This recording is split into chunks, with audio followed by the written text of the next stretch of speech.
আর সম্মানিত পর্যটকবৃন্দ, আপনাদের দৃষ্টি আকর্ষণ করছে,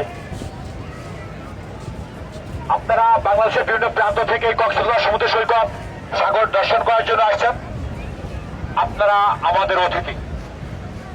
বাংলাদেশ কৃষির পক্ষ থেকে আপনাদেরকে ধন্যবাদ জানাচ্ছি। আকাশ মেঘাচ্ছন্ন, মাঝে মাঝে বৃষ্টি আসছে। আপনারা এই বৃষ্টিপূর্ণ আবহাওয়ার মধ্যে এই উত্তাল সাগরে কোনো অবস্থাতেই সাগরের অধিক পানিতে নেমে যাবেন না। ছোট্ট সোনামণিদেরকে নিয়ে কোনো অবস্থায় সাগরে অধিক পানিতে নামবেন না। যারা বয়োজ্যেষ্ঠ লোক তাদেরকে নিয়ে সাগরে নামার জন্য সময় অবশ্যই সাবধানতা অবলম্বন করবেন। আর আপনাদের জন্য বিনীত অনুরোধ, আপনারা যারা সাগর দর্শন করতে আসছেন, সাগর স্নান করার জন্য আসছেন, আপনারা কোনো ধরনের ময়লা জাতীয় জিনিস যেমন পানির বোতল, চিপসের প্যাকেট, চায়ের কাপ এই সাগরে নিক্ষেপ করবেন না।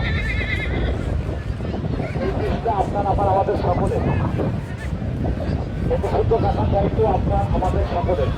শুধু পরিচ্ছন্ন করতে দিয়ে আসলে এই দেশটাকে শুদ্ধ রাখা সম্ভব নয়। আসুন আমরা আমাদের এই জায়গা থেকে সচেতন হই, এই তথ্যগুলো সৈকতটাকে শুদ্ধ রাখি। সবাই সুন্দরভাবে বাড়ি ফিরে যাবেন সাগর দর্শন শেষে, এটা আমাদের চাওয়া। কোনো অবস্থাতে সাগরের অধিক পানিতে নেমে কোনো একটা দুর্ঘটনা ঘটুক, এটা কাম্য নয়। ছোট্ট একটা ভুল সারা জীবনের কান্না। আপনাদের সাগর দর্শন সুন্দর হোক, সার্থক হোক, সুন্দরের বাড়ি ফিরে যান, এটাই আমাদের চাওয়া। সবাই ভালো থাকবেন। বাংলাদেশ টুরিস্ট পক্ষ থেকে আবারও ধন্যবাদ জানাচ্ছি। থ্যাংক ইউ সকলের জন্য।